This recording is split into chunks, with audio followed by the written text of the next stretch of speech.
If we hold it and pass it. Would you prefer?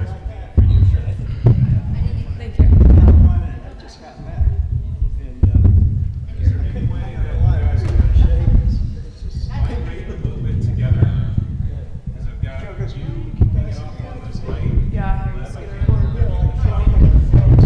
Okay, I hear you. There you go. Yes, we're all friends here.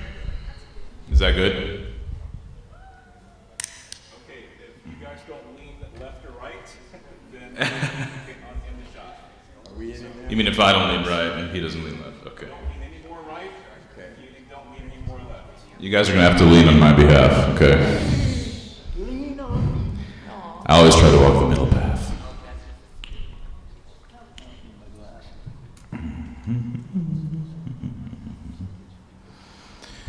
All right, y'all, we're going to begin.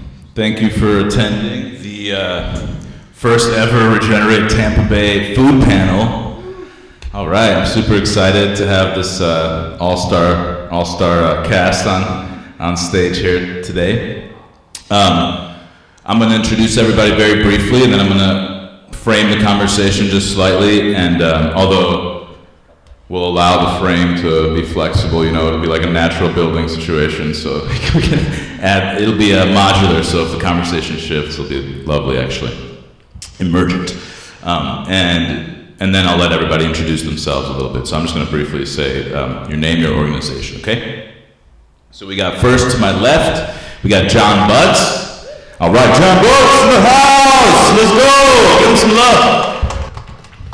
Jon Butts runs an EcoFarm out in Plant City, a regenerative pasture operation of water buffalo, as well as a market garden, I'd say.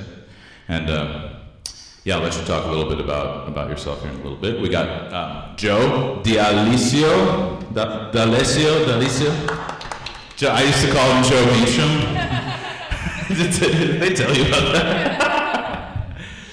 And Joe runs the Meacham urban farm in Tampa, which has been most excellent establishment, yes. And then we got Albert Risemberg from Moon Landing, which is I would say backyard homestead, urban homestead in Apiary. Monica Petrella from Homegrown Hillsborough.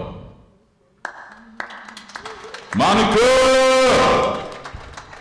And we have Harrison Soberanis from Dream Builders Mission, making sure nothing goes to waste. Nothing goes to waste. Don't let him see any waste around. He'll snag it. Zero waste. So as we all know, so thank you everybody for being here.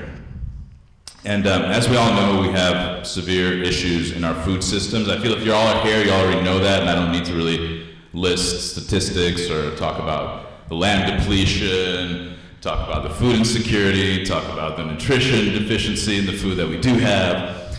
So I sort of wanted to frame the conversation in terms of what are the solutions that we're taking to these problems. All of these folks here represent solutions from different vectors. So we have the people like Albert who are working on their own property as individuals, so more like a decentralized, individual, grassroots, bottom-up approach.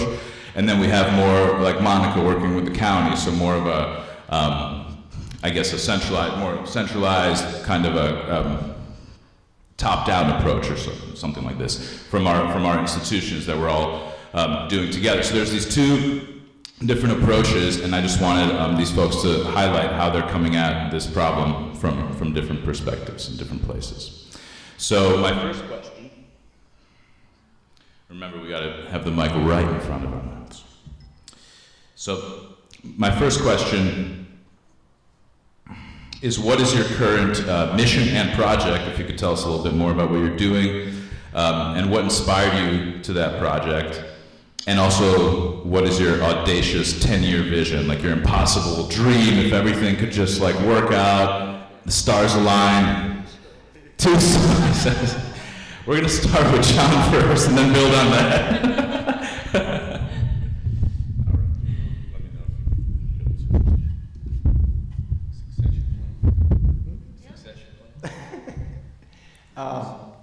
Lab was saying, I kind of created a domain name, EcoFarms, and I've been into intentional communities and permaculture most of my life.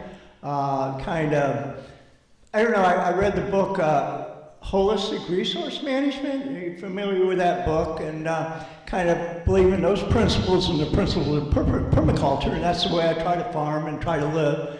Our farm, we grow, the energy comes from the buffaloes, from their rear end, and we use that for, in the garden, but, we very little inputs at EcoFarms. We'll go buy a little bag of BT or, some neem in a little container and bring that on the property. But as far as fertilizer and those kind of things, and that was, Monica, one of the people that I was working with him was Josh Young. And Josh Young had this chemical place in Plant City. And I really loved Josh because I'd go in there, and of course I was like, I probably spent less there than anybody, but he always treated me so well. And of course they were kind of always upset because I was buying fishing balls and they didn't want to get it spilled on us. But,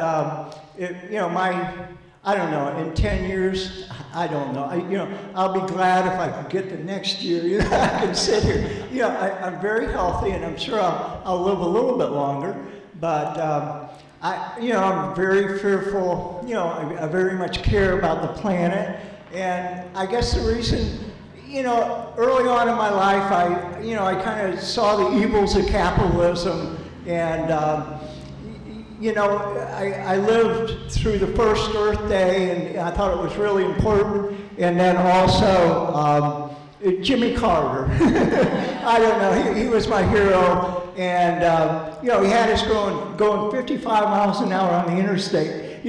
For it was a fuel embargo or whatever. But I don't know. I guess that's enough. Well, okay. Go, Joe. All right. So what are we going through again? Your 10 years. Oh, 10.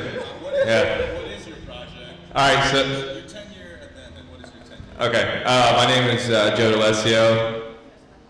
The helicopter. I didn't want to mess up the sound bath back there, but all right. So my name is Joe Dalessio. I'm one of the owners and operators of Meacham Farm.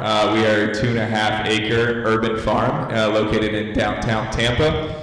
I would say our main goal and mission there is to produce some of the highest quality food that we possibly can on that land and be kind of the liaison for some of those more regenerative farm practices that people don't have access to. That similar thread of when John's like minimal inputs, we're working every year to try to close those loops and create a system that is not only economically sustainable but also environmentally sustainable, one that I can be proud to leave on for the next generation and hopefully help growers and farmers generate livelihoods through the platform that we can build down there. So that's kind of what we're doing down there. And just trying to get the best out of ourselves and do our thing. Yeah. 10-year vision. Am I? A 10-year vision. Still 2.5 acres. No. Hopefully build that up and move on to something large and regional, large-scale regional projects, something that can actually really have an environmental impact on, like tens, thousands of acres. So I'm dreaming a little bit big. We'll see if we get there. Yeah.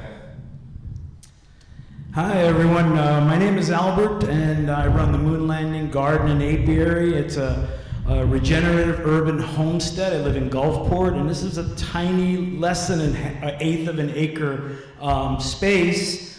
Yet last year I produced 42 gallons of honey on that space. I have 5 bathtubs of earthworms. And I've also got a small nursery. And when we talk about closing the loops, that's exactly what I've done. I don't bring in any outside fertilizer, soil. The only thing I bring out from the outside is I divert waste from the waste stream. And that basically fuels my operation, food scraps, but also building materials and things like that. And I also don't use any pesticides at all, not even neem or any of that, even though I grow neem at my house. I feel like it's a domino effect. When you start driving pests away, then you're driving the good ones away as well. So I just wait it out, and usually I don't have a problem. Of course, some things I can't grow, not because of trying, but because sometimes my soil is a little bit different, and I'm not bringing in anything from the outside except for diverting food waste. My inspiration for everything I'm doing is Bill Billadou. I mean, Bill started me on this path when I first moved here in 2013. I met him almost immediately after at Circus McGurkus. He was manning a booth, and I just said, well, I'm thinking about growing some food. He said, just come to the Faith House. Just come.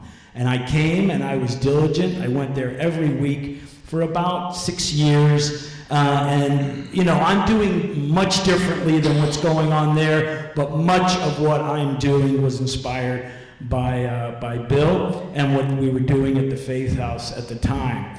And my 10-year goal is to inspire an army of earth workers. That's what I'm doing, and I'm trying my best to show people what you can do on a tiny space. And I give tours, I try to mentor people, especially in clean beekeeping. The industry of beekeeping has just become so horrible, not just for the creatures, but for humans as well. And then also letting people know that, that the bees are not native to North America, and doing that beekeeping for a hobby is just not a good idea. You have to be either producing medicine and food for clean medicine and food for society, or pollinating fields. And so there we go. That's me. Thank you. My name is Monica Petrella, and I am the Homegrown Hillsborough coordinator. So I work for Hillsborough County Extension, which is a department within Hillsborough County government. And so Homegrown Hillsborough is a network of community groups that want to use the food system as a tool for community development. So just to break that down, basically it's the understanding that all of us here today, all of us on the stage, and many, many more people in our county believe that the food system can be used to make our communities better. And so Lev kind of quickly started rattling off some of the big systematic issues in our food system. So food waste is out of control, right? 40% of food that is grown is wasted. That's a shame. At the same time, we have incredible segments of our population that aren't able to access high quality, nutritious food. We also see that farms are getting bigger and more mechanized and intense. Farmers are aging. There's not necessarily a new generation coming behind them. So these are giant systematic issues that take more than just one person or one organization or even really just one county to make a difference. In order to see a decrease in childhood obesity and the eradication of food deserts and livable wages for farmers and land tenure for food production, that takes a lot of people coming together and having a clear, concise plan for what that vision looks like and how we get there. Not to mention all of the values that are inherent in that. So we believe in equity, we believe in justice, we believe in stewardship. So my job as the Homegrown Hillsborough coordinator is to try to flip every rock in Hillsborough County and see if there's someone underneath that rock that wants to help with this work.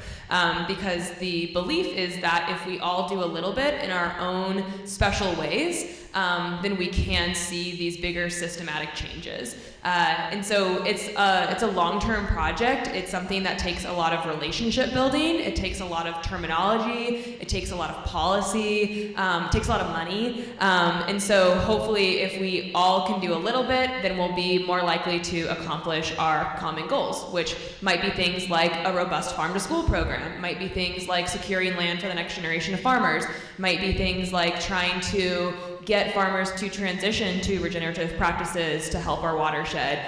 All of those things are huge, giant, expensive lifts. That's going to take a lot of people to do it. But I know in my heart of hearts, and also with my own eyes, that Hillsborough County has all the tools and the people and the resources that we need. It's just a matter of getting on the same page. So I am not a farmer. I'm not a nutritionist. I'm not a dietitian. I'm not even a cook. I have a compost subscription, but my kind of specialty is this network building. It's bringing people together. I have been in the food system space for about 10 years now, and I have had the opportunity to learn from a lot of other communities. One of the silver linings with Florida is that we're kind of behind on the times, and so we can actually look at other states and counties and cities and see what they're doing and seeing how effective and expensive and reliable those programs were, and see if we want to implement them here at the local level. So that being said, if you're interested in getting involved, then go to homegrownhillsborough.com. I have a newsletter where we'll start sending out more opportunities for events like this, for workshops, we're having partnership summits throughout the year. And hopefully that will continue to grow, and you can see your goals and visions reflected in that as well. We also have an online platform that is for kind of what I call the worker bees, so the people that want to do the work to help transform our food system. And so I can talk about that for hours and hours, and so you can either catch me later or send me an email, but basically we're looking for people that want to be part of this. It is Hillsborough County for now, but I hope that in the future we can inspire Pinellas County, Pasco, Manatee, Sarasota to all do something similar, so that way we can do more of these regional food system efforts and really start seeing economic development, environmental stewardship, social justice really come alive in the Tampa Bay area. And then my 10-year vision is to have a really robust network of hundreds of partners and to see some of those things I just rattled off, so land stewardship, farm to school, hopefully some nutrition changes all kind of start to come into play. I also hope that there will be a whole new generation of food system leaders that are confident and comfortable and inspired to continue doing this work beyond any one of us, but in the greater long-term sense of things. I also hope to help Joe get his future farm and secure some land for him, so we'll see. Let's go. All right, my name is Reverend Harrison. I'm the simple guy up here. Caleb Craig convinced me to come and share what I do. I'm not a great public speaker, so I'll try my best. Well, I'm the founder of Dream Builders Mission. We're a nonprofit organization, and we have three major impacts. Our major impact is poverty, right? Because no one should live in poverty. Our second major impact is food insecurity. We believe that no one should go to bed hungry. And our third impact is homelessness. We believe that everyone should have a right to housing. So we started in Tampa in 2013. I started collecting food from different places, going in my car breaking down, right by the train track, and my heart pumping. And so that's how we started. But today, currently, what we do, we're into food rescue, food recovery, and food cleaning. And our concept is zero waste. In the United States, every year, there is approximately 4 billion pounds of food that is wasted, that farmers throw away, that food stores throw away. And so we believe that has to change. Now, currently, I partner with Feeding Tampa Bay. Anyone knows Feeding Tampa Bay? Okay, we are one of their partners. We partner with them every week.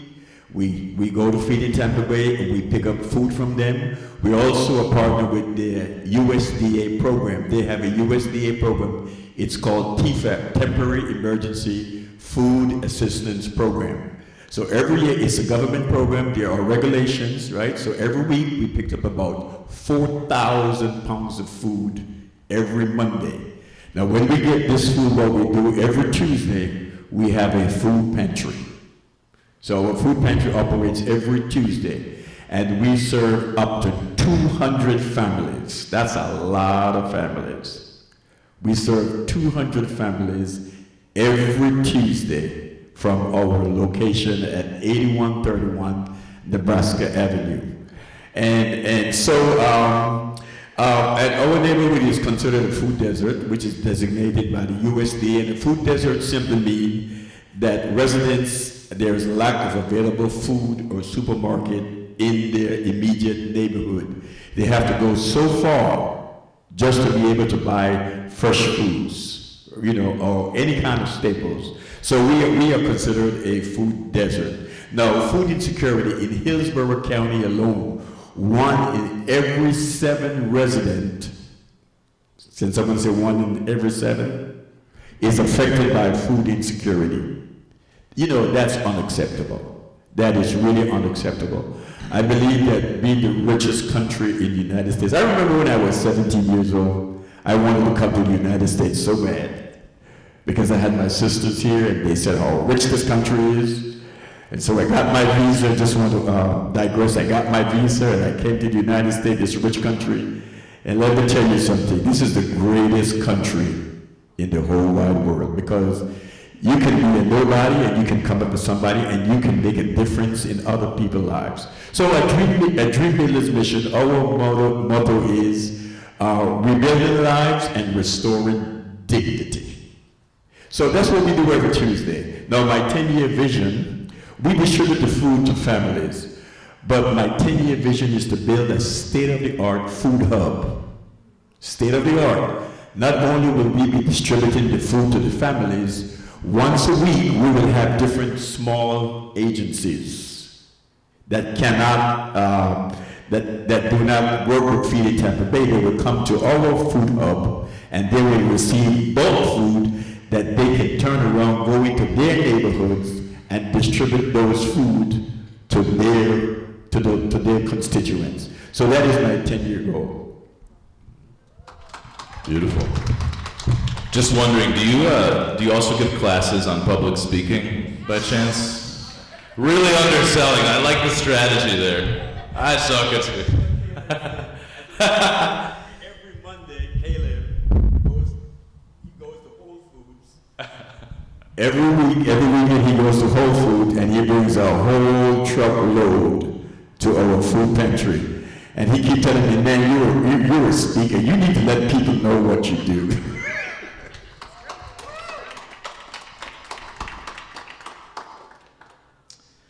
So the inspiration for this was, for this panel, one of the inspirations for this panel was, well, basically in my work at selling fruit and harvesting fruit, I've just noticed over the 3 years, every year, losing more and more small farmers.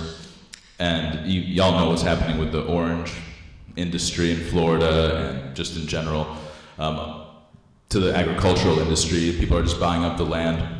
So it was kind of, this panel for me was almost like a question of like, well, how do we, now it seems like we can't just rely on people to grow food as a business because it's seeming not profitable, it's not sustainable. How do we now have to consciously come at with a new approach, with a conscious approach, sit down and connect the individuals with the counties, with the businesses. That's why I'm really excited about this panel, because ultimately, like you said, a lot of states around the country are kind of ahead of this on this, and we're a little behind the ball. But one place I was reading about was Wellington County in California, and they have this huge initiative, and one of their main initiatives actually is to bring all the people working in the food systems together and create, collaborative projects and funding. How do we bring the individuals together with the institutions, together with the businesses? And they call it the circular food economy. So we might want to switch the chairs into a circle here.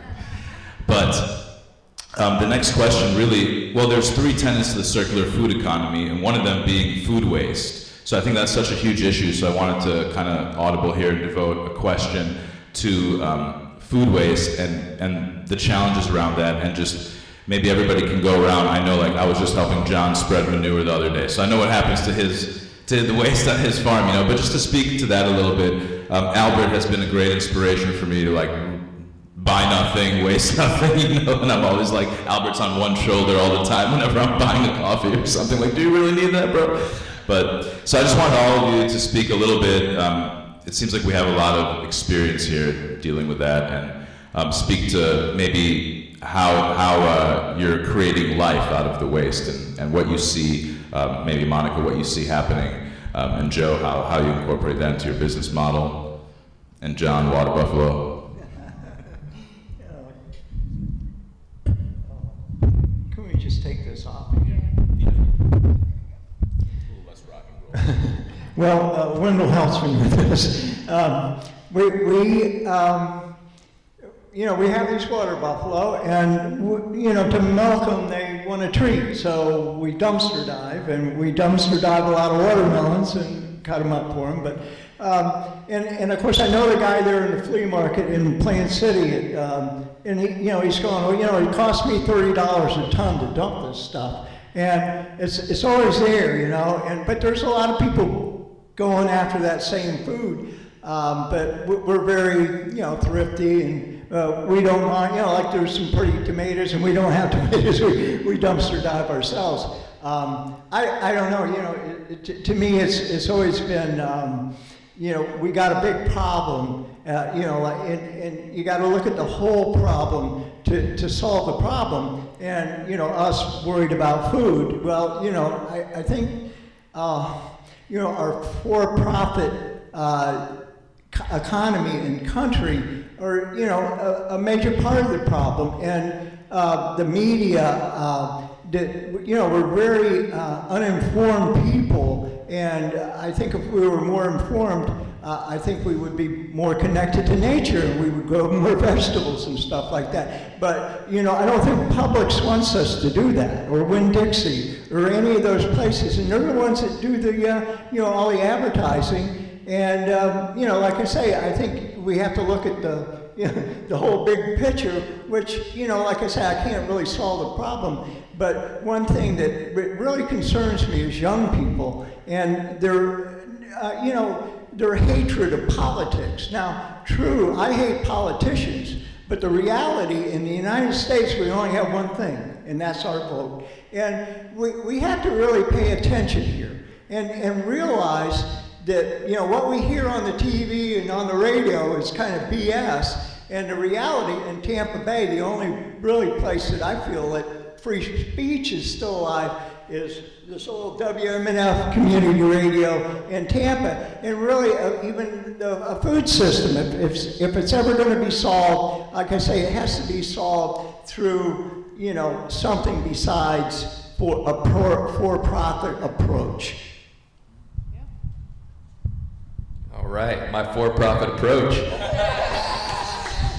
All right, so management of waste is, so how our farm is set up, just structure-wise, is we are a for-profit and a nonprofit entity. So our nonprofit is focused on education with the Hillsborough County School District, and our profit side of it is our production of vegetables and what we do to aggregate other farmers in the area.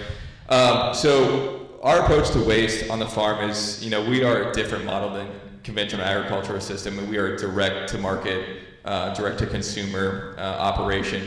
So we have the opportunity to work directly with those customers, and we tailor our production specifically to what our community demands. And so in that effect is like we take the approach of just very strategic crop planning and field management to grow exactly what we need for the customers that we serve. So that's one of our approaches to our waste management, and we're not dictated by large conglomerate buying and things like that. So we can specifically tailor to what you guys want over the years, and then that reduces that will reduce our waste. And then on the physical side of it, when we do create waste, which happens from whether bad crops or things that just do not sell, we take those products and then we put them into compost, and then we biologically reuse them on our fields. So we take that two-pronged approach to waste. It's like strategic planning and selling, and then also practices in place to manage any of the crop residue. But it is definitely like forefront on our mind with food consumption and try not to have too much waste on the farm. But you know, we do it. We have waste. Yep. No, I just want to know. Yeah, we feed the chickens. We got chickens. You know, Chickens. animals. Nice. I want to know, like, how can we figure out, like, how many people, is there a way to figure out how many people in Tampa Meacham feeds, and how many Meachams we need to feed everyone in Tampa? Yeah.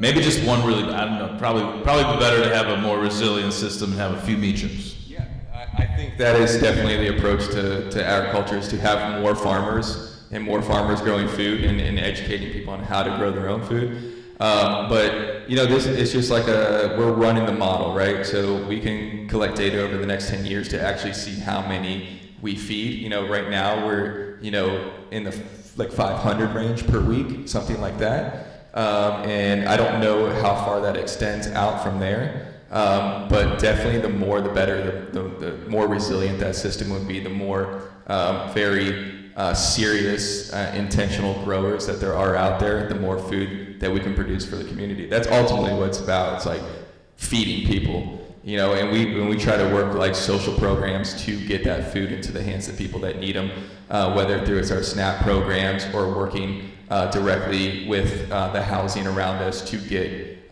food to the people that need it, to mitigate waste and stuff like that. But you just got to time and running numbers, yeah. And a few more farms. Well, this question's right up my alley. I mean, I'm an urban forager. That's basically what I am. Not just food scraps for making soil, feeding my worms, and also feeding myself sometimes, but also all the plastic pots that are that I use in my nursery. That's all from the trash. Building materials, I ride my bicycle. It's basically my main source of transportation, even though I do have a truck, and when I see something I need, I go back, get the truck, and come back and get it. And when you're riding these back roads, you really see all of that waste. It's unbelievable. Like this year, one of the things that my partner and I do is when they have the big city garage sale in Gulfport, we wait till the end and we just drive around seeing what people are getting rid of. And this year, I found a pair of brand new Uggs, my size, and just so happened that it was a freezing, I call freezing winter, so I've been using those like crazy. It's ridiculous what people throw away, and when you dumpster dive, you really see the harm. I can remember right after, a few years ago after Easter, going to an Aldi's dumpster, and it was stacked to the top with cases of hams. They weren't even open, nothing, all the way to the top. And I mean, we took one. I mean, how many can you take, And sometimes we distribute to our friends, but it's a little tricky because you don't want, you have to be, when you're dumpster diving, you have to be mindful if we're going to eat it to see if it's still good, especially in the summer, you have to be careful. But to be honest with you, it really, of course I don't want there to be waste, but if there is going to be waste, I'm gonna intervene and I'm gonna do something with it. Where I live in Pinellas County, our solid waste facility burns the waste and turns it into electricity. Well, guess what? All those food scraps, that degrades the generation of burning. And we all know that the plastic and all that we recycle, it ends up in the garbage anyway, most of it. But we should be shifting what we're recycling. We should be recycling our food waste, especially in Pinellas County, because it's taking away from the burn and the developing electricity. Where we're using all these resources to recycle plastic that's just getting thrown in the garbage anyway. So it would be great to prioritize what we're actually doing with the facilities that we have. How can we make sure Albert sees less hams in the dumpster, guys? That's you too. Yeah, so I think, from my response from a county systems perspective, kind of a mix of what the three before me said. I do think that at the individual level, we kind of need to readjust some of our expectations. Like, we do live in a world of abundance. I do feel very strongly about that. But we also have kind of gotten spoiled. So basically, if I go to Meacham and I show up at the end of their retail day, and I wanted to get some strawberries and the strawberries are sold out, I just kind of need to move on with my day, right? So we live in a world now that if you show up and something's not at the grocery store, you have a hissy fit. And so grocery stores make sure they don't run out and then they end up with hams in the dumpster. So it's a little bit of us kind of adjusting some of our expectations and asking like, okay, well, is it worth it to have less food waste in order to maybe not be able to get, every single rare fruit that I want at any moment, any time, any location? So that's at the individual level, but at the systematic level, I think we kind of all learn reduce, reuse, recycle, but what they don't really teach us that much is that it's in that order. It's not, one of the three, reduce, reuse, or recycle, because I think that for the most part, recycling is what we all kind of default to. And I don't know if you guys saw, but last week there is a pretty bad article about how only 8% of all the stuff we've ever recycled actually gets recycled. We all live in a coastal community. You see the plastic in the water. You see the plastic on the streets. Plastic is not going away. And so, recycling plastic, that's the last option. We should be reducing it, reusing it when we can, and then recycling. Same thing, maybe refusing, yep.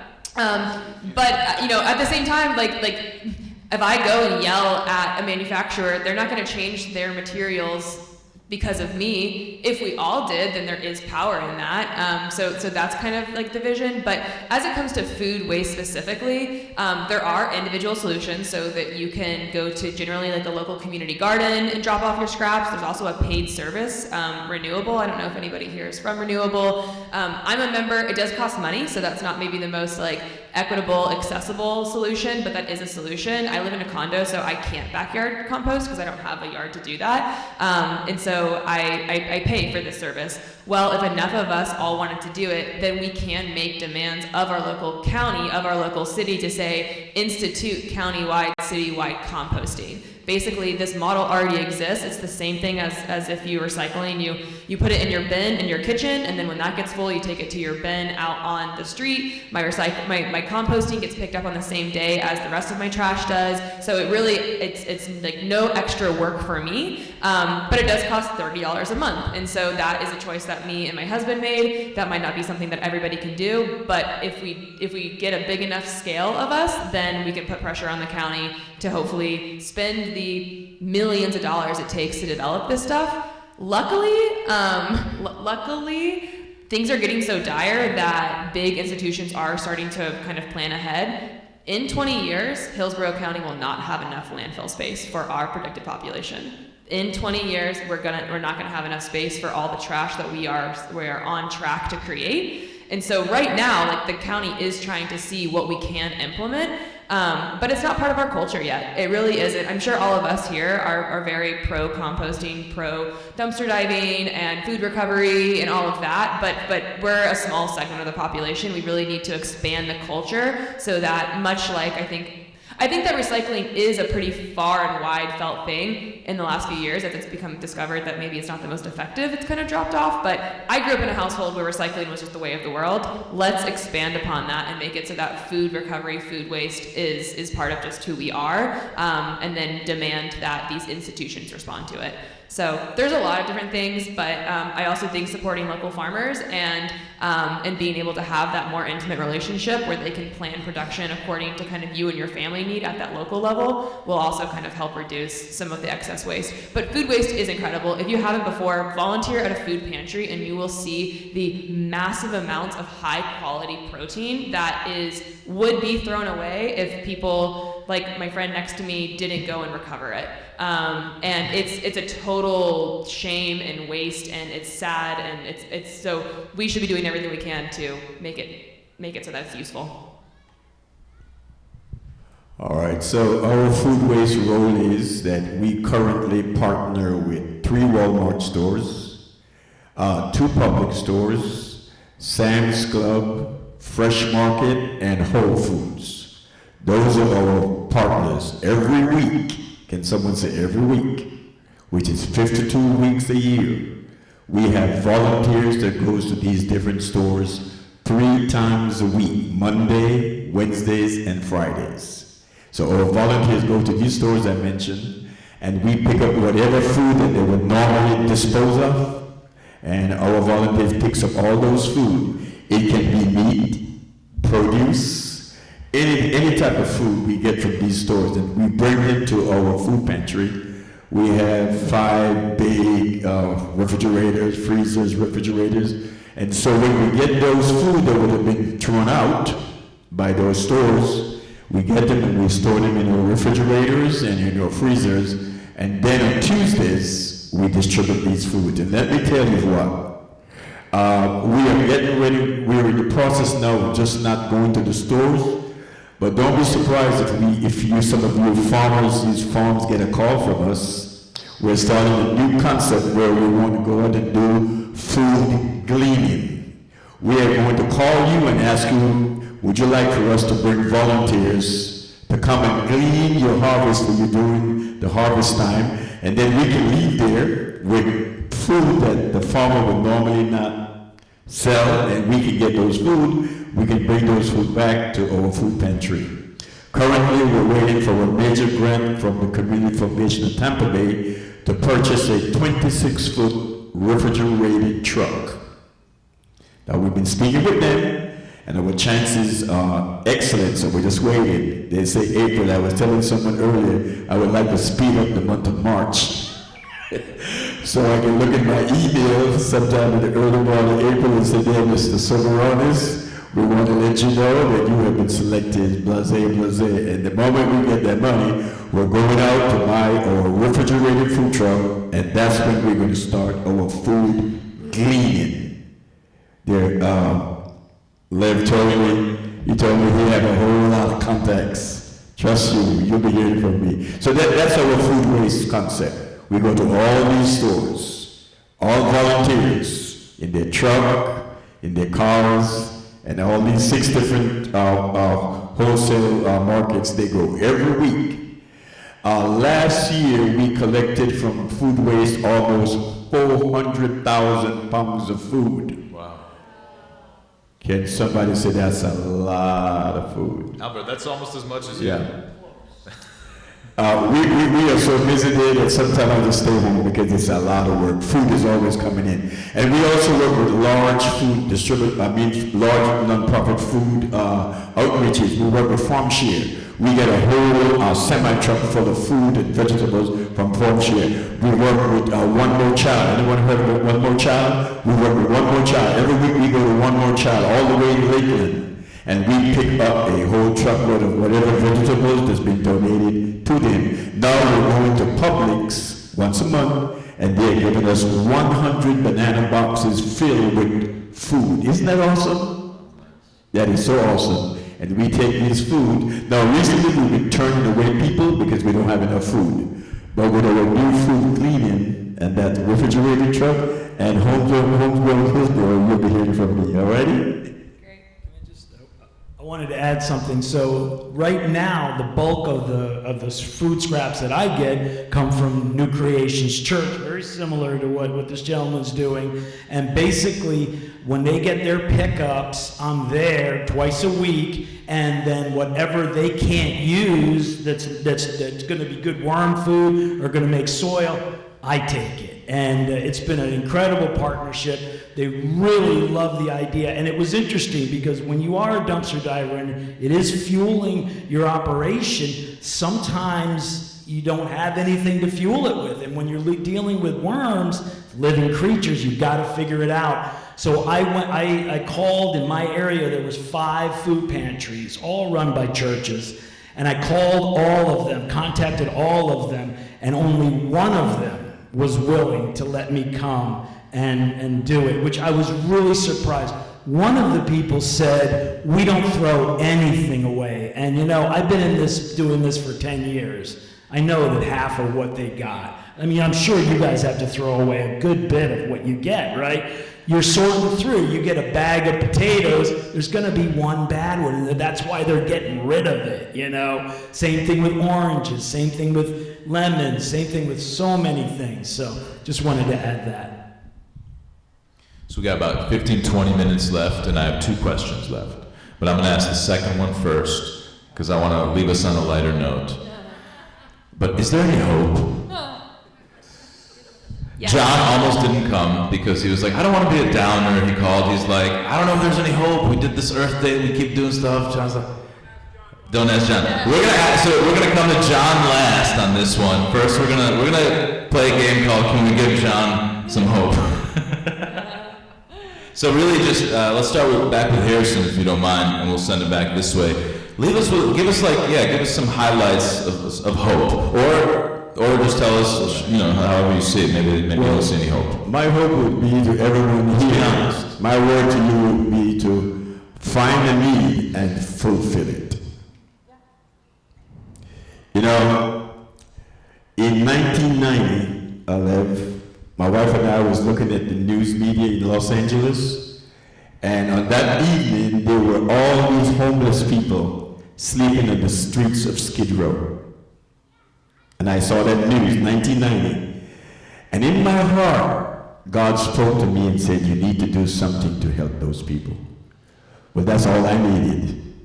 And my wife and I, we started, along with a couple of church brothers and sisters, and we started going downtown Skid Row. I'm saying this to say, find a need and fulfill it. And there is so many needs in our community. Maybe there's no need in your community. Maybe you live in a well-to-do community where you don't see a need. Those are other communities where there are needs. So back to the story. My wife and I said, we got to do something, Lev. This was in 1990.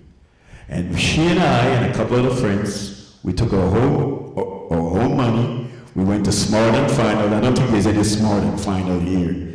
In Tampa, there's a store by the name of Smart and Final in Los Angeles, and we started buying food, bananas and bread and Spam. And we take the Spam and we mashed it up, and we put tomato sauce and hot pepper on there. And my wife and I, she's sitting back there.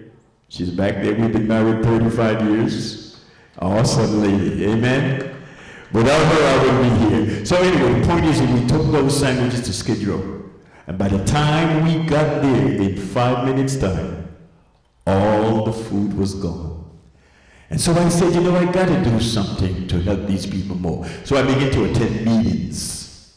All these community meetings where all the non-profits, they gather and they talk about homelessness and food insecurity and poverty. And so I began to connect with these people. So my word to anyone here is to find a need or look for a need and fulfill it. It almost sounds like you're saying that was a dumb question. Irrelevant question. People gotta eat. Be of service. Mic drop. I think there's a lot of hope because kind of a pendulum swing kind of deal, right? Like you can only go one way for so long. So for me at a personal level, like I have to have hope or else I'll just jump off a cliff and that'll be the end of it. So to get up and every day and do the work that I love doing, I have to believe that there's a better tomorrow. I do think a better world is possible. I do think that collective action is something that we can do. I do think that like our social fabric has been deteriorated and that we're kind of seeing a lot of the consequences of that. So, whether that is because of the increase of technology or because of the way that our communities are designed where we're not as dense and we're more separated, or just through political division, whether that is on purpose, like instigated, or whether that is, through really different cultures all kind of coming together. We live in a multicultural world. But at the end of the day, I meet people all the time. I met somebody today that makes me think that we're gonna get it done. And through everyone's individual efforts to create this collective project, I think that it'll become less exhausting and daunting and more inspirational. But we do need as many people as possible in this. And so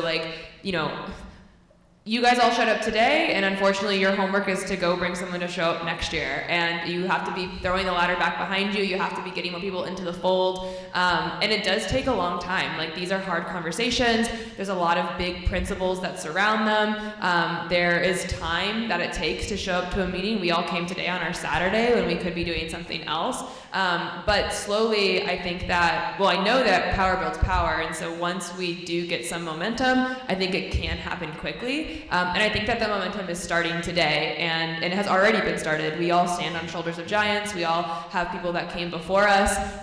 But for the most part, I spend most of my days meeting new fantastic people who have their own set of talents and goals and characteristics that will ultimately be one of the secret ingredients we need to see this change. So I have a lot of hope. I hope that other people also have a lot of hope. There's only way out is through. Like, we just got to get through it and see, you know, how we do that.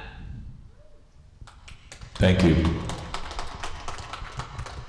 One of my favorite authors, Maya Angelou, has this quote that I've really been living by lately, and it's, do the best you can, and when you know better, do better. We know that single-use plastic is killing our earth. There's islands of plastic. We know that our food supply that's coming from California has to take 2 weeks to get here. By the time we eat it, there is no nutrition left. We know better. We know better. We know that we're killing our pollinators with the use of pesticides that's out of control, and even Europe has banned most of them. We know better. And of course, you can't go without hope, but we know better. We have to do better. General Garden Grandpa.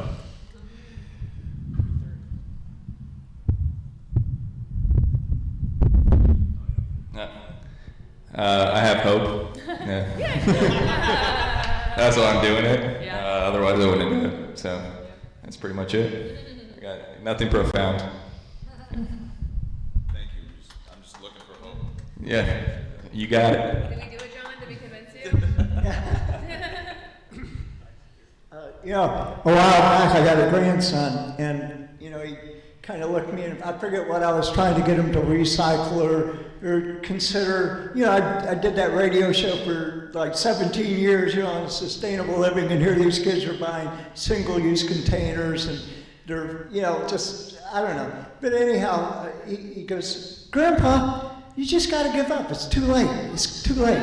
And you know, the only thing I could come up with is, hey, it would be immoral for me to quit.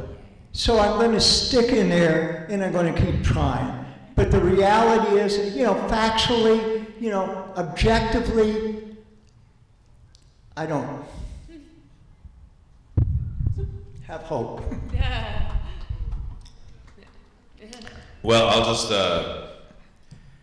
I guess I'll just round that out and bring that full circle to, I told John I really would appreciate that perspective here, because what if we already are in full collapse, but we're like that frog in the boiling water that doesn't yet feel it? You know, what if we're already there and we can't regenerate this, and there is going to be a full collapse, and then we'll have to start over or something if we're still around? Like, what would it look like to actually take that perspective? Maybe that's even more honest, an honest perspective to take. And what does it mean? What is the conversation if we admit we already are in full collapse? Like, what is the triage there? What's the next most important thing to do? I think it's something like this, you know, something like coming together more often. Or back to what Ken said when we opened the circle today, like, there's a lot of trauma already there that, you know, we have to go, maybe it's time to grieve right now. Maybe it's time to grieve the full collapse that is imminent or happening, and see what happens if we start there, you know, from that. Yeah, as people put their hands on their heart, like, that's a heart-centered place to start, less factual maybe, or whatever it is, but maybe more honest. So, but I didn't want to leave us on that note of full collapse. I wanted to share a beautiful quote that Bill Bildu shared with me yesterday. He said, that we are, the universe is a communion of subjects and not a collective of objects. And so from that perspective, if all of us are subjects, I want to ask all of you, like, for example, we're a living connection board right now here, and what is it that, we already know what you're offering, you've already talked about that, but how can these folks out here commune with you better and help you bring, you're all change makers, how can these folks commune with you and help you bring these visions, the tomorrow vision, the 1-year vision, the 10-year vision to fruition? What help do you need? What challenges might you have? And how can these folks interact with you better? I've always kind of believed in community.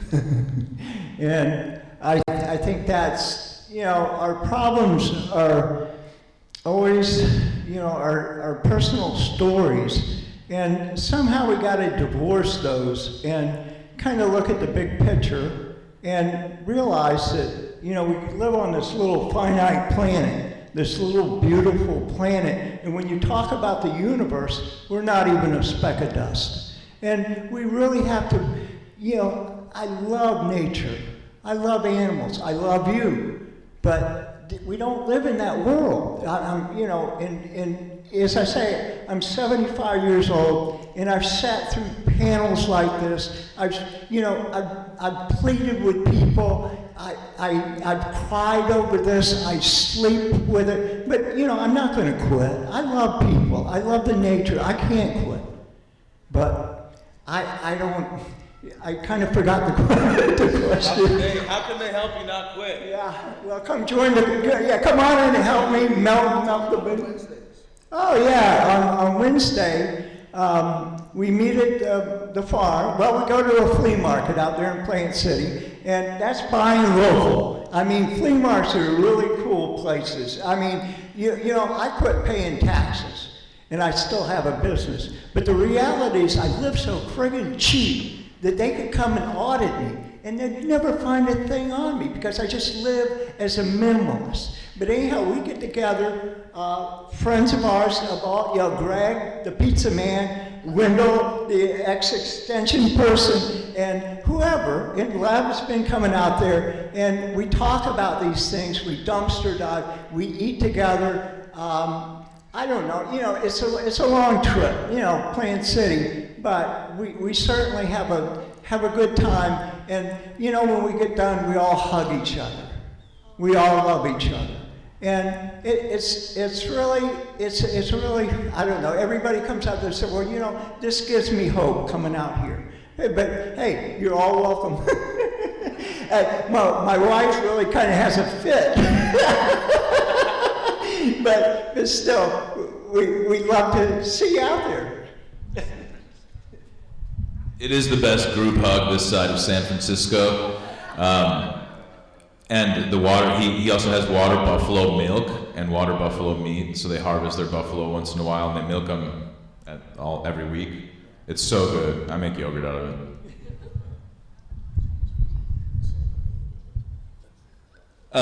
How can you help? Was that what the question? Yeah. So, how can you commune with? I am a relatively. If anyone knows me, I'm not the most community-oriented person. I'm pretty. I love and believe in community, but I'm definitely in my own little world. And what we do is we try to make an impact in our community. I've dedicated my life to actually doing that, but I'm not the most social person. So how you can commune with us, we do have open volunteers at our farm every Friday, 8 to 12. That's a great way if you want to come out and kind of see and learn what we're doing there and take part of the process of growing your own food.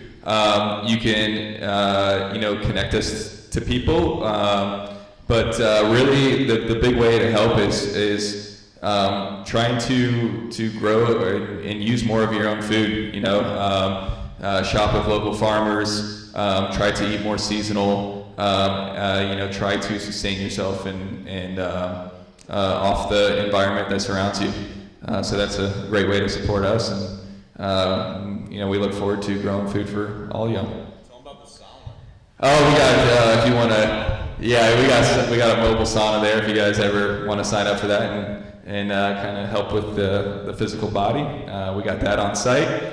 We got a bunch of different crazy stuff. Education, dinners, all kinds of crazy stuff. Workshops. What else do we do? I get the email, so I see. But yeah, it's a great place. If you guys haven't seen it, I just invite you to come out and take a look around, walk around the farm, kind of check and see our growing practices and meet the farmers there, and commune with us and have a good time. Yeah. Well, for me, I think it's time for everyone to just start looking at themselves individually and taking that next step to regenerative life, and then being an inspiration to others, making a regenerative life the norm, not the thing that's, oh, I could never do that, you know. I get that all the time. People come and take tours of my property and see how I'm living. I'm like John, I live on basically hardly anything, you know. And so, but people are always the same. They're always like, oh, I could never do that, you know, but you can do it. I'm living large, just I'm not wasting. So join the movement. Thank you. So to commune with me, if you want to be like material and tangible about it, then you can sign up for the newsletter and stay in the loop with everything that we're up to. And you can also, you can join the network as a partner, so as somebody that wants to do the work. Homegrownhillsborough.com has everything you need for that.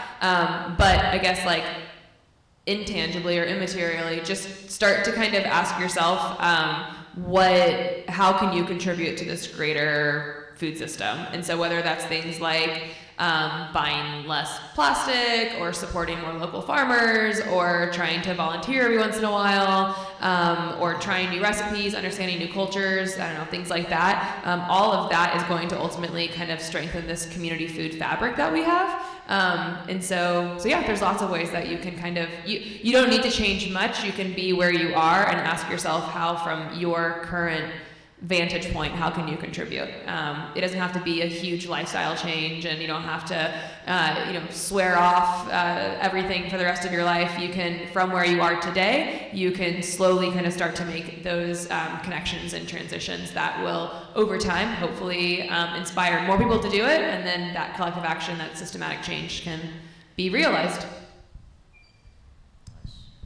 All right, well, the way you can help us is go to dreambuildersmission.org, www.dreambuildersmission.org. I have some business cards here. If you can't remember that, on my way down, you can come to me and get a business card. You can also volunteer with us. We have lots of work. You can volunteer with us on Mondays. We do our food preparation. On Tuesdays, we do our food distribution. Wednesday, we do food preparation, and Thursday, just a variety of things. You can also work in the office. You can make phone calls, connect with the farms, and we need people to help us do any kind of things in the office. So if you want to make a difference, contact us at dreambuildersmission.org, and we would love to have you. And the motto is people helping people. Thank you, Harrison. Yeah, I was just thinking about this. I'm sorry, but I'm a member of the West Nape Price Foundation, and I think people ought to look into that, because they want to help the farmers. They recommend to their members to take half of their food budget and spend it at local farms.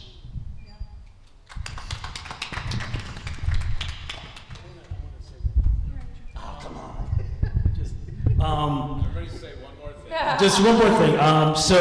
Just recently, my partner was telling me that she read an article that said that basically modern factory farming is more efficient than the farming we're trying to do in urban environments or small farms.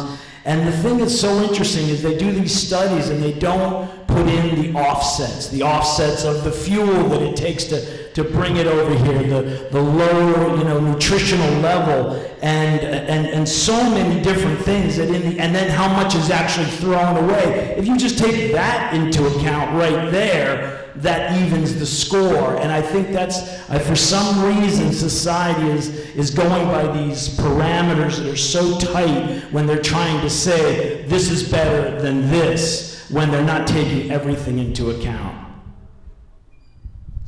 That actually reminded me of a couple of years ago, the New York Times came out with an article that was like, don't let your children grow up to become organic farmers. And they just listed off like how unprofitable it was. Like we said in the beginning, like it's not really about the profit, because then HuffPost, of course, came back with an article kind of as a retort saying, let your children become organic farmers, see what it takes to, helping a cow through labor or whatever, like the life-changing, character-building experiences of living a life that maybe is not profitable to your bank account, but it's profitable to your soul, right? So I guess we'll leave it at that. Unless anybody has one more thing to say, I want to. Thank you for moderating. Thank you guys. This was a dream come true from like 2 years ago, permaculture convergence. Thank you everybody for coming and being the audience. So if you want to, so I'm the garden grandpa, and I'm leading a class at 3:30, which is coming up on lasagna composting. It's for kids, but I'll guarantee you, if you come to this class, you'll never forget how to compost. 3:30. It was a pleasure to meet all you beautiful people. Amen. Come on, somebody ought to say amen. Amen. I don't want to say hallelujah. I don't want to serve God in church. Hallelujah. Thank you. If I see like a lot of new people coming in, which is awesome. There's a board up there with the schedule of events for the rest of the afternoon. We have the land and water use panel. It's going to be about bioregionalism. Super excited about that one. And then, of course, the main event tonight is the Elder Wisdom panel, which will. Garden Grandpa, 3:30. Garden Grandpa 3:30. You're going to have the biggest turnout. Yeah, that's going to be, the composting's going to be all the way down at the end by the red building. Thanks again, everyone.